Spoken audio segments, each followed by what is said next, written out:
আপনার ফোন থেকে যে কোনো অ্যাপস অথবা ওয়েবসাইটে ঢুকলেই কি বিরক্তিকর অ্যাডস চলে আসে? আজকে আমি আপনাদেরকে এমন একটা সেটিংস শিখিয়ে দিব যে সেটিংসটি করলে আপনার ফোনে আর কখনো কোনো বিরক্তিকর অ্যাডস আসবে না। এরকম নিত্য নতুন টেক ভিডিও সবার আগে পাওয়ার জন্য আমাদের এই চ্যানেলটিকে সাবস্ক্রাইব করে পাশে থাকা বেল বাটনটি বাজিয়ে রাখুন। তো চলুন বেশি কথা না বাড়িয়ে আজকের মূল ভিডিওটি শুরু করা যাক।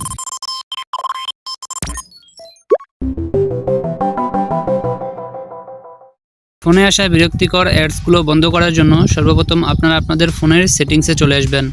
ফোনের সেটিংসে আসার পর একটু স্ক্রল করে নিচে আসলেই আপনারা এখানে মোর কানেকশন অথবা হটস্পট অ্যান্ড কানেকশন নামে একটা সেটিংস পেয়ে যাবেন। আপনারা এটাতে ক্লিক করে দিবেন। এটাতে ক্লিক করে একটু স্ক্রল করে নিচে আসলেই আপনারা এখানে প্রাইভেট ডিএনএস নামে একটা সেটিংস পেয়ে যাবেন। আপনারা যদি এভাবে খুঁজে না পান তাহলে আপনারা ব্যাক করবেন। ব্যাক করে আসার পর আপনাদের সেটিংসের হোম পেজে সার্চ বার দেখতেছেন, এই সার্চ বারে ক্লিক করে আপনারা এখানে ডিএনএস লিখে সার্চ করে দিবেন। ডিএনএস লিখে সার্চ করলে আপনাদের সামনে প্রাইভেট ডিএনএস একটা সেটিংস ওপেন হবে। আপনারা এটাতে একটা ক্লিক করে দিবেন। এটাতে ক্লিক করলে আপনারা একটু স্ক্রল করলে দেখতে পারবেন প্রাইভেট ডিএনএস সেটিংসটি আপনাদের সামনে শো করবে।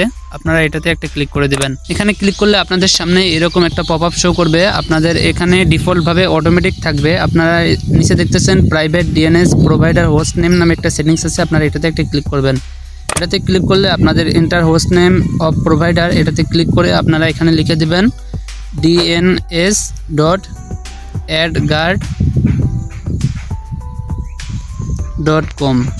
এখানে dns.adguard.com লিখে দিবেন। লিখে দিয়ে এখানে সেভে ক্লিক করে দিবেন। এবার আপনাদের ফোন থেকে যত রকমের অ্যাডস আছে সবগুলো বন্ধ হয়ে যাবে ইনশাল্লাহ।